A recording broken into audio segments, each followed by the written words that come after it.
stats have been awesome. I don't know about you, Eddie, but there's some things in there that make me super excited. Yep, it's in a surprise twist. There is some brand new Stormcast on the way. No one saw it coming. Well, it's not true. We all saw it coming, but I think we're always pleased to see them. So, brand new Stormcast Eternal miniatures. Lots more stuff on the way to expand your Dominion set. And I think what the new range of Stormcast basically allow you now to do is to, if you want to, create an entire army of Thunderstrike equipped warriors. Yep. This guy is a breeze block of pain. This is Bastion Catalos. He is the supreme commander of the Hammers of Sigmar. This is the highest ranked Stormcast we have seen yet. So he is in all of the gold and blue Stormcast. This is the guy who is in charge of all of them. All of the Lord Commanders of the various different Warrior Brotherhoods and Vanguard Brotherhoods answer to this guy. And as you would imagine, he is a absolute powerhouse on the battlefield and a beautiful model. Yeah, I mean, even before I get to the lore considerations about having a model who is essentially the head honcho for an entire Storm host, I just can't move past what an incredible miniature this is. Just the design on it is outstanding. It's very possibly my favourite Stormcast Eternals bare head and my favourite Stormcast Eternals helmeted head. The pose striding forward is outstanding, and we look like we've got options for him to be holding his hammer in two ways. Man, I genuinely love this model. Yeah, there's two options in the kit actually. So it is a named character, but you have got that head swap option, as you say. You've also got the option to go for a two-handed version of the hammer. That is one of the biggest man-portable hammers in the Mortal Realms as well. The stat line on that thing is atrocious, in terms of the damage it can output. That is a damage 4 hammer. It's called Uskavar the Sunderer, a bespoke, unique, one-of-a-kind, his only meteoric great hammer, and it is a tenderizer of everything. It looks just great. Perhaps moving us on. I reckon I had another hour in me on that model. But no fear. Here we have the Knight Relictor. Now, we've seen Lord Relictors. There was one in the very first Warhammer Age of Sigmar boxed game. So there are two principal ranks within the sort of officer class of the Stormcast Eternals. You have the Lords and the Knights, and this is a Knight Relictor. Eddie, what's the lowdown? Yeah, so this is effectively that. So we know a little bit about Relictors as a kind of category of Stormcast, because we know about those. Those are the kind of pious priest-esque sort of versions of the Stormcast, and this guy is a slightly lower rank than the Lord Relictor, but still brings lots of cool abilities to the battlefield. He obviously has abilities to kind of summon the power of Sigmar to smite his foes and to boost nearby allies, and carries a selection of kind of slightly morbid relics to the battlefield, but he's absolutely no slouch in combat either, as there's that enormous mace would indicate, that's going to make a mess if it hits the enemies of Sigmar in the face. Yeah, absolutely. There's a few questions popped up in the chat. Somebody says, higher rank than a Celestin Prime. The Celestin Prime, as I understand it, exists outside of the standard structure of the individual Storm hosts, because he reps all of them, So that's pretty much it. He doesn't belong to any particular Storm host. He kind of turns up to fix problems like a Bloodthirster. And and then onto this, somebody said, "Is that is that a chest lid on his torso?" Yeah, probably. It looks that way, doesn't it? Like a treasure chest at belt height. If you watched carefully in the video that we showed just before, you also see he's got like a portable reliquary on his back, which looks great. He's carrying a relic sensor, which is pretty swish, and I believe helps to stave off enemy prayers and spells. And he's also got his relic maul, which is just for smashing people in the head. 10 out of 10 need be a Knight Relictor.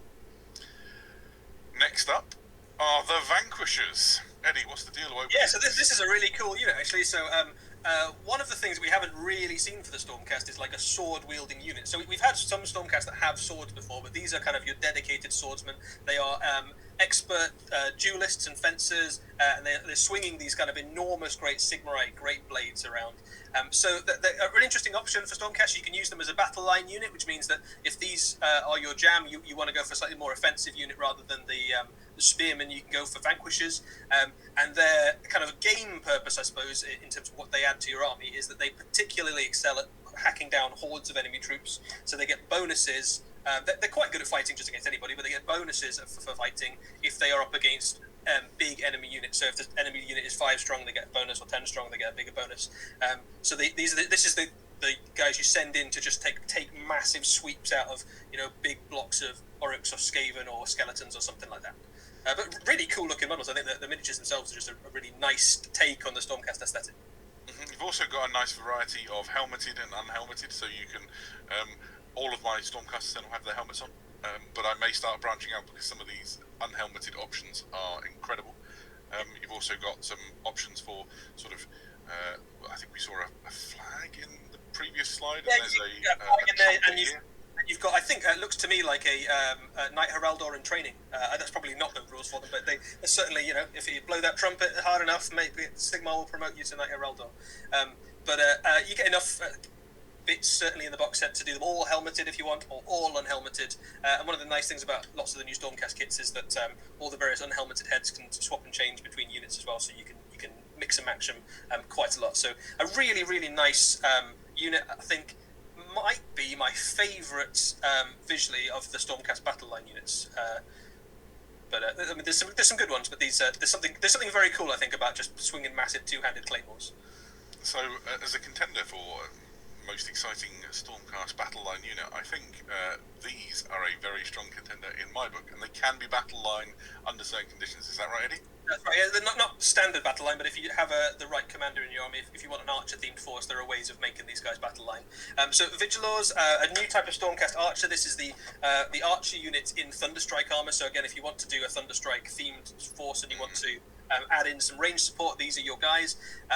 They have a slightly more kind of I suppose archer scout vibe going for them. So standoffish unit, they'll kind of quite long range. They can hold onto your objectives and pepper the enemy. One of the nice things they do in game terms is if they manage to score some hits on the enemy, other Stormcast units get bonuses against the unit that they've done damage against. So you can combo them quite nicely with some of your more aggressive units, and all of the Stormcast units obviously fight together greater than some of their parts. But a really dynamic unit as well. If you think back to some of the Stormcast sculpts we had of previous editions, they've always had great archer models, but the models have been standing in ranks, all firing the bows the same.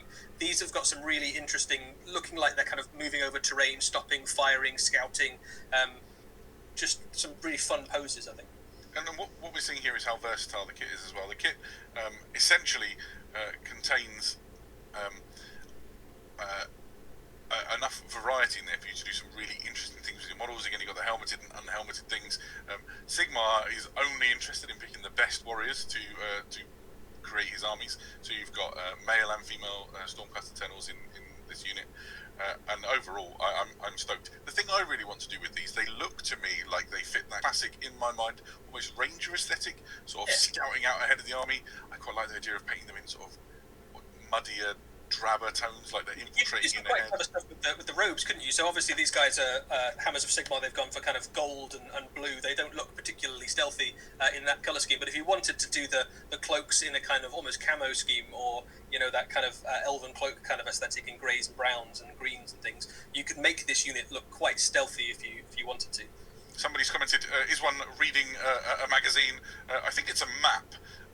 So it could be a magazine. They could have already killed all the enemies in range. They'd be like, it's a little break. Sort of a brochure on Know Thy Weird Mortal Realms Beasts, perhaps. So you've been reforged.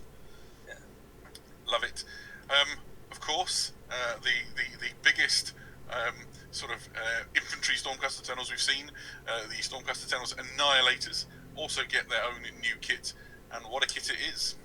Yeah, so this is the multi-parts Annihilator unit. We've got 3 of these guys in your Dominion box set already. The ones you've got in that box come with hammers, one-handed hammers, and shields. And their kind of thing is, obviously, they're the hardest ones to kill. They're very good at dishing out mortal wounds, but they come with that kind of impressive 2-up save, which is pretty formidable. The other way you can kit out Annihilators is you can give these massive 2-handed hammers. And as you'd imagine, the armor save isn't quite as good, so they've got a 3-up save rather than a 2-up save, but they hit even harder than your standard Annihilators do. So if what you want your Annihilators to do is to run in and punch face as hard as possible, the double-handed hammer version might be the one for you. Some really nice things about the kits. You've got options for heads, helmeted or unhelmeted. My favourite thing about this kit is the guy on the right, the prime of the unit, has a bear on his chest plate.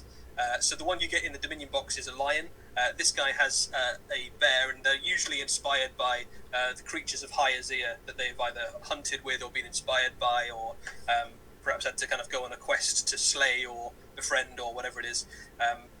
And it's just like a nice kind of new aesthetic, and you can imagine the kind of temperament of that guy. If his kind of spirit animal is the bear, he's kind of dropped from space and just run in and maul stuff. Fantastic. The bear chest plate is an interesting one, isn't it? I'm quite excited to see what people do with that. It's good. Right, there we are. I feel like we've just rattled through at light speed a whole tranche of incredible new Stormcast Eternal models which loom large on the horizon.